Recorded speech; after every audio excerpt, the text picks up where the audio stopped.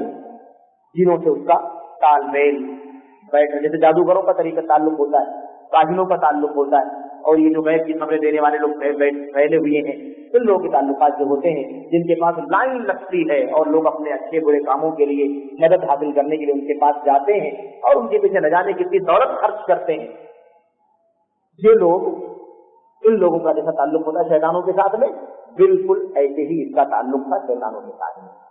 کفریہ شرکیہ حرکتیں کرے، اللہ تبارک و تعالیٰ کو ناراض کرنے والے کام جو کرے گا وہ بہت تیزی کے ساتھ شیطان کے ہاتھ میں آ جائے گا. اور ایسا ہو سکتا ہے کہ شیطان اس سے بات کرے اور اس کو وعدہ کرے، معاہدہ کرے کہ تم ہمارے ساتھ یہ کام کرو، ہمارے ساتھ یہ تعاون کرو، اور ہم تمہارے سارے کام کرنے کے لیے تیار ہیں. اور جادوگری اسی چیز کا نام ہے. جادوگری کیا؟ جادوگری کیوں بیٹھے؟